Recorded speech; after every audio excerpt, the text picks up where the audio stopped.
ہم سب کی عزت و آبرو مصطفیٰ کے نام سے وابستہ ہے. ہرچے دری دنیا باد مصطفیٰ است. جو کچھ بھی اس دنیا میں ہمیں ملا ہے وہ مصطفیٰ کے بعد ہی اس کا مقام ہے.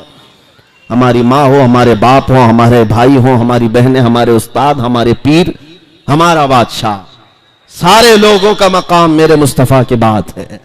ہمارے لیے قرآن کہتا ہے النبی اولیٰ بالمؤمنین من انفسہم، نبی مومنوں سے ان کی جان سے زیادہ قریب ہے. اس لیے ہمارے احساسات حضور کے نام پر کچھ اور ہوتے ہیں.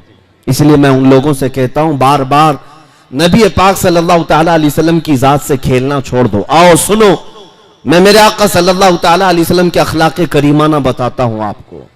اور پڑھنے والے پڑھ لیے. میں جارج برنارڈ شاہ کی بات اگر کہوں آپ کے سامنے، ایک بہت ہی بڑا رائٹر ہے، مسلمان کی بات نہیں کر رہا ہوں، غیر مسلم، ایک انگریز، جارج برنارڈ شاہ، وہ لکھتا ہے اپنی کتاب میں کہ میں نے پوری کائنات میں ایسا ریولیشن، ایسا انقلاب دیکھا ہی نہیں جیسا محمد رسول اللہ نے انقلاب پیدا کیا. اس لیے کہ دنیا میں بہت سارے انقلاب آئے، لینن کا انقلاب، مارکسزم کا انقلاب، کمیونزم کا انقلاب، جمہوریت کا، ڈیموکریسی کا انقلاب، دنیا میں بہت سارے انقلاب آئے. لیکن ان کے انقلاب کے جو بانی تھے، فاؤنڈر تھے، ان کی زندگیوں میں وہ انقلاب کا اثر رہا یا زیادہ سے زیادہ 100 سال تک رہا. لیکن ایک انقلاب جو مکہ کی گلیوں سے اٹھا تھا، مدینے پہنچا اور پوری کائنات میں پھیلا. جارج برنارڈ شاہ کہتا ہے 1400 سال ہو گئے اس انقلاب کو دنیا میں آئے ہوئے، اس رسول کا اثر اب تک کم نہیں ہوا بلکہ روز بڑھتا ہی جاتا ہے، روز بڑھتا ہی جاتا ہے. یہ میں نہیں کہتا، غیر مسلم جارج برنارڈ شاہ کی لکھی ہوئی بات میں کہہ رہا ہوں آپ کے سامنے. وہ اس لیے کہ عقل صاف ہوگی، مطالعہ کیا ہوگا، سمجھ میں آ جائے گا میرے نبی کی ذات کیا ہے. اور اسی طرح ہمارے اس ملک کے بھی کئی ایسے نان مسلم لوگ ہیں جو مفکرین ہیں اور بہت ساری کتابوں کے مصنف بھی ہیں. انہوں نے بھی میرے آقا صلی اللہ تعالیٰ علیہ وسلم کے متعلق کیا کہا ہے. میں اپنے نوجوان بچوں سے کہوں گا موہن داس کرم چند گاندھی نے کیا لکھا، ڈاکٹر بی آر امبیڈکر نے کیا لکھا ہے، اور بھی بہت سارے لوگ ہیں، رویندر ناتھ ٹیگور، اور بھی کئی ایسی شخصیات کا میں تمہارے سامنے ذکر کر سکتا ہوں جنہوں نے میرے آقا صلی اللہ علیہ وسلم کی عظمت کا اعتراف کیا ہے. حضور اکرم صلی اللہ تعالیٰ علیہ وسلم کی شان کو انہوں نے لوگوں کے سامنے بیان کیا. حتیٰ کہ سکھوں کے سب سے بڑے گرو نانک نے تو باضابطہ میرے آقا صلی اللہ علیہ وسلم کی شان میں کئی نعتیں لکھی ہیں، اور انہوں نے یہ کہا ہے محمد نہ ہے بھکتی نہ ہج. محمد صلی اللہ تعالیٰ علیہ وسلم کو چھوڑ دیا جائے تو کوئی عبادت ہی نہیں ہے. یہ میں نہیں کہہ رہا ہوں، جنہوں نے اسلام یا قرآن یا حدیث پر عمل کرنے کا عزم نہیں لیا ان لوگوں نے یہ لکھا ہے. اس سے پتہ چلتا ہے الفضل لما شہید بہ الاعداء، گواہی جس کی دشمن دیتے ہیں اسی کی تو فضیلت ہے، فضیلت اسی کی ہے جس کی دشمن بھی گواہی دیتے ہیں.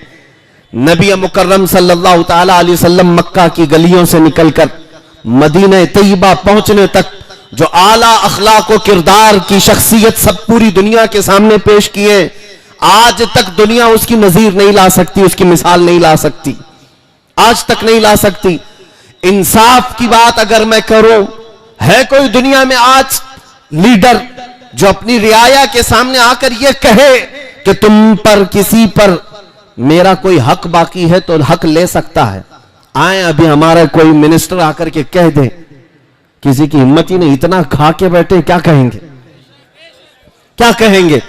اور لوگ نوچ ڈالیں گے، یہاں بھی میرا حق ہے، وہاں بھی میرا حق ہے. کسی کو کہنے کی ہمت نہیں ہے. مصطفیٰ کریم صلی اللہ علیہ وسلم کی ذات وہ ہے کہ پورے بھرے مجمع میں مسجد نبوی میں صحابہ موجود ہیں، اس وقت کہتے ہیں اے لوگو تم میں سے کسی بھی شخص کے اوپر میرا کوئی حق باقی ہے یا مجھ پر تمہارا کوئی حق باقی ہے تو مجھ سے لے سکتے ہو. ایک صحابی کھڑے ہوئے کہا ہاں میرا حق باقی ہے آپ کے اوپر. مجمع میں سے ایک صحابی کھڑے ہوئے کہا میرا حق باقی ہے آپ پر. حضور نے فرمایا کیا حق ہے؟ کہا ایک غزوے میں ہم جا رہے تھے, اس وقت مجاہدین کی صف سیدھی کرتے کرتے میں تھوڑا آگے آ گیا تھا, آپ نے مجھے چھڑی سے مارا تھا, میں بدلہ لینا چاہتا ہوں. اللہ اکبر. کون کہہ رہا ہے؟ سید الانبیاء, جس کے دربار کی سلامی سید الملائکہ لینے کے لیے بے قرار ہو, فرشتے جس کی ایک جھلک دیکھنے کو بے قرار ہو, اس رسول کے سامنے ان کے ایک صحابی کھڑے ہو کر کہتے ہیں آپ نے فلاں وقت چھڑی سے مجھے مارا تھا, میں بدلہ لینا چاہتا ہوں. نبی پاک صلی اللہ علیہ وسلم نے یہ نہیں فرمایا تم کون ہوتے ہو مجھ سے اس طرح کی بات کرنے والے, بلکہ کہا اگر ایسا ہے تو آ جاؤ. صحابہ کھڑے ہوئے, کہا یا رسول اللہ صلی اللہ علیہ وسلم کیا یہ ہماری آنکھوں کے سامنے ہوگا؟ حضور نے فرمایا یہ نظام عدل ہے, یہ عدالت اسلام نے سکھائی ہے. میرے آقا نے فرمایا آؤ قریب آؤ. وہ صحابی قریب آئے, انہوں نے ایک اور خواہش کا اظہار کیا. جس وقت آپ نے مجھے چھڑی لگائی تھی اس وقت میرے بدن پر جبہ نہیں تھا, ننگی پیٹھ تھی, کرتا نہیں تھا. میں چاہتا ہوں کہ اگر میں اس وقت بدلہ لوں تو آپ بھی اپنا جبہ اٹھا دیں, اپنی پیٹھ کو وا کر دیں, کھول دیں. نبی پاک صلی اللہ تعالی علیہ وسلم نے ان کی بات پر اپنا جبہ بھی اٹھا دیا, اپنی پیٹھ ان کے سامنے کر دی. وہ صحابی بڑھ کر کے آئے, حضور کے دونوں کندھوں کے بیچ جو مہر نبوت تھی اس کا بوسہ لے لیا. ان کا مطلب اتنا ہی تھا, ان کا مقصد اتنا ہی تھا. بوسہ لے لیا اور کہا میں کامیاب ہو گیا. میری تمنا یہ تھی کہ رسول پاک صلی اللہ علیہ وسلم کے دونوں کندھوں کے بیچ جو مہر نبوت تھی, جس کی روشنی سورج سے زیادہ چمکدار تھی, اس کا بوسہ لینا ان کی بڑی تمنا تھی. انہوں نے وہ بوسہ لے لیا. مگر میرے آقا صلی اللہ علیہ وسلم نے دنیا کو یہ بتایا عدل کیسے قائم کیا جاتا ہے. امیر و غریب ہو کہ بادشاہ ہو رعایا ہو, سب کے درمیان عدل قائم کرنے کا نظام یہ میرے مصطفیٰ نے بتایا ہے. یہاں تو اب یہ بات عام ہونے لگ گئی کہ قانون جو ہے مالداروں کے گھر کی کنیز بن گئی ہے. ہاں قانون کو جس طرح سے چاہے اس طرح سے بنا دیا جائے, غریبوں کے لیے کچھ الگ بنا دیا جائے, امیروں کی جیب میں کچھ اور پہنچا دیا جائے. سب سے اعلیٰ اخلاق تمہارے سامنے پیش کروں. نبی مکرم صلی اللہ تعالی علیہ وسلم کے پاس ایک نوجوان آیا اور کہا کہ مجھے زنا کرنے کی اجازت دی جائے. توجہ, مجھے کسی عورت سے بدکاری کرنے کی اجازت دی جائے. میرے آقا نے ڈانٹ پھٹکار کر مار کر بھگایا نہیں, کس لاجک سے اسے سمجھایا, کس لاجک کے ساتھ. اور یہ آج بہت ضروری ہے سمجھانا کہ لوگ اب تو یہ بھی کرنے لگ گئے, زانی کا چہرہ دیکھا جاتا ہے اب. ہاں میڈیا والوں میں بھی, قانون والوں میں بھی, کہ زنا کرنے والے کا پہلے چہرہ دیکھو, کس مذہب سے تعلق رکھتا ہے, اسی حساب سے پھر نیوز بنائی جائے گی. ہاں یہ دجالی میڈیا کو صرف یہی سرخیاں چاہیے کہ دیکھیں پہلے چہرہ کس کا ہے. تم میرے آقا کے کردار کو اپناؤ. یہ کیا ہے آج پوری دنیا کو میں دیکھ رہا ہوں, تمہیں ایسا نشہ کا ایڈکٹ بنا دیا گیا ہے. دن رات ہمارے بچے ٹک ٹاک پر مجرا کرتے ہوئے دکھائی دے رہے. تمہارے ہاتھوں سے قرآن غائب ہے, تمہارے ہاں اسلام کی روشنیاں نہیں, لیکن صبح اٹھتے ہو گانے کی دھن پر, رات ہو رہی ہے گانوں کی دھن پر. تم میرے مصطفیٰ کریم کے غلام ہو, امانت ہو. تمہیں یہ دنیا داری کے لیے نہیں بھیجا گیا ہے. میرے مرشد گرامی حضور تاج الشریعہ رحمت اللہ علیہ نے فرمایا تھا, زندگی یہ نہیں ہے کسی کے لیے, زندگی ہے نبی کی نبی کے لیے. نہ سمجھ مرتے ہیں زندگی کے لیے, ارے جینا مرنا ہے سب کچھ نبی کے لیے. تم میرے آقا کے غلام ہو. دنیا میں تمہیں اللہ تعالیٰ نے خیر امت کہا, کنتم خیر امت, سب سے بہترین امت ہو. لیکن کیا دیکھو اپنے آپ کی طرف نظر ڈال کر کے, خیر امت کہلانے کے میں لائق ہوں؟ میرا چہرہ کیا ہے, میرے کپڑے کیا ہیں, میرے کردار کیا ہے؟ دنیا آج مجھے تانا دے رہی ہے, سب سے جاہل قوم ہے, سب سے گندا محلہ رکھتے ہیں, بدبوئیں آتی ہیں. تمہیں آج ان باتوں سے کیوں بلیم کیا جا رہا ہے؟ صفائی تمہارے معاشرے سے کیوں غائب ہے؟ ایجوکیشن تمہارے محلوں سے کیوں غائب ہے؟ آج مسلمان اس بات کو ثابت کریں کہ دنیا میں سب سے زیادہ علم کا، ایجوکیشن کا ریولوشن لانے والے میرے آقا کی ذات ہے، نبی پاک صلی اللہ تعالیٰ علیہ وسلم کی ذات ہے۔ تمہیں پتا ہے مدینہ طیبہ میں جب میرے آقا صلی اللہ تعالیٰ علیہ وسلم تشریف لے گئے تھے تو صرف 6 لوگوں کو قلم پکڑنا آتا تھا، 6 لوگ لکھنا جانتے تھے، لیکن نبی پاک صلی اللہ تعالیٰ علیہ وسلم 10 سال مدینہ طیبہ میں رہے تو ایسا ریولوشن آیا کہ تقریباً 80,000 لوگوں کو لکھنا آ گیا تھا، 80,000 لوگوں کو لکھنا آیا۔ نبی پاک صلی اللہ تعالیٰ علیہ وسلم ایجوکیشن، علم کا سب سے بڑا انقلاب اس دنیا میں لانے والے۔ آپ تھوڑی دیر توجہ کریں، میں اپنی گفتگو کو سمیٹ رہا ہوں ادھر۔ اور آج اگر مسلمان قوم جاہل نظر آتی ہے، علم سے دور ہے، تو گویا کہ یہ اپنے آقا صلی اللہ تعالیٰ علیہ وسلم کے اخلاق و کردار پر اور نبی پاک صلی اللہ تعالیٰ علیہ وسلم کے نقش قدم پر نہیں چل رہی ہے۔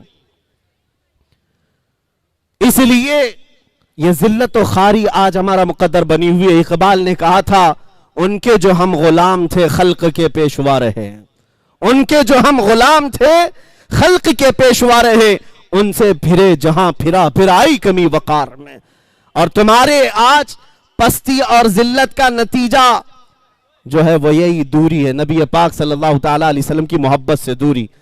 آج حل اگر مجھ سے پوچھتے ہو، ریزلٹ مجھ سے پوچھتے ہو کہ ہم دوبارہ کامیابی کے اس عروج پر پہنچنا چاہتے ہیں کہ ہمارے گھروں میں علم عام ہو جائے، ایجوکیشن آ جائے، اخلاق و کردار آ جائیں، تو سنو اقبال کی زبان پہ سب تمہیں مل جائے گا، سب ملے گا، شرط ہے وہ کیا ہے؟ کی محمد سے وفا تو نے ہے، کی محمد سے وفا تو نے تو ہم تیرے ہیں، یہ جہاں چیز ہے کیا لوح و قلم تیرے ہیں۔ ہاں میرے عزیزو، عزت ادھر ادھر مت ڈھونڈو، عزت میرے آقا کے قدموں میں موجود ہے، عزت میرے آقا کے قدموں میں ہے۔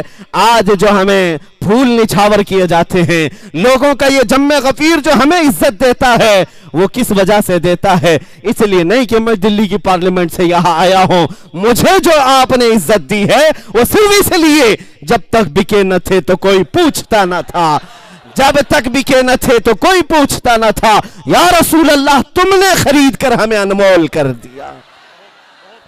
نبی کا جو غلام ہے زمانے کا وہ امام ہے، اس بات کو آج طے کر کے جاؤ، نبی کا جو غلام ہے وہ زمانے کا امام ہے۔ اے نوجوانوں، تمہاری صرف اور صرف عروج، تمہاری صرف اور صرف کامیابی، ترقی اس بات میں منحصر ہے، ہمیں کرنی ہے شہنشاہ بطحا کی رضا جوئی، وہ اپنے ہو گئے تو رحمت پروردگار اپنی۔ اب آخر میں جو میسج دینا تھا وہ میں نے میسج دے دیا ہے۔ اللہ کے حبیب صلی اللہ تعالیٰ علیہ وسلم کی بارگاہ میں یہ خراج عقیدت پیش کر کے میں اپنی گفتگو کو ختم کرتا ہوں۔ بھونکنے والے بھونکتے رہیں، اور اپنے ہاں سے میرے آقا کی عظمت کو کچھ کم نہیں کیا جا سکتا۔ میں یہ عرض کروں گا، رہے گا یوں ہی ان کا چرچا رہے گا، رہے گا یوں ہی ان کا چرچا رہے گا، پڑے خاک ہو جائیں جل جانے والے۔ وآخر دعوانا ان الحمدللہ رب العالمین۔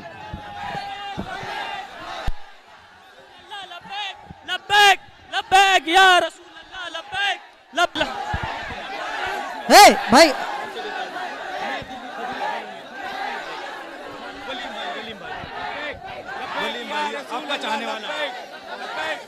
توجہ چاہتا ہوں، توجہ، ارے میرے بھائی توجہ، بس ایسی بول دیے ولیم بھائی کے لیے دعا کر دو، خالی اتنا نہیں، کوئی بات نہیں، کوئی بات۔ الحمدللہ میں یہ پورے ٹھاٹے مارتا ہوا سمندر اللہ کے پیارے حبیب صلی اللہ علیہ وسلم مکین گنبد خضرا کے حوالے تمہیں کرتا ہوں، اور میرے عزیزو جیو بے خوف ہو کر، انشاءاللہ تم گنبد خضرا کی چھاؤں میں جی رہے ہو۔ حضور پاک صلی اللہ علیہ وسلم کی عنایتیں تمہارے ساتھ ہیں۔ میرا دین، میرا پاکیزہ دین کل تھا، آج ہے، ہمیشہ رہے گا۔ اب ہاں میں شکر گزار ہوں پولیس ڈپارٹمنٹ کا بھی۔ میں نے شروع میں ہی کہا تھا کہ یہ لوگ میرے رشتہ دار ہیں، میں نے شروع میں ہی کہا تھا، خاص طور پر ہاں دلی پولیس والے بھی ہمارے ساتھ اچھا ٹریٹ کرتے ہیں، اور سارے لوگ کرتے ہیں. یہاں پر جو موجود ہیں میں جانتا ہوں وہ مجمع خراب کرنے نہیں آئے بلکہ وہ آپ کا انتظام دیکھنے آئے. اور جنہوں نے ابھی مجھے ہار پہنایا یا چادر پہنائی یہ بھی دلی پولیس والے ہی ہیں. بہرحال اللہ تبارک و تعالی میرے ملک کو عزت عطا فرمائے.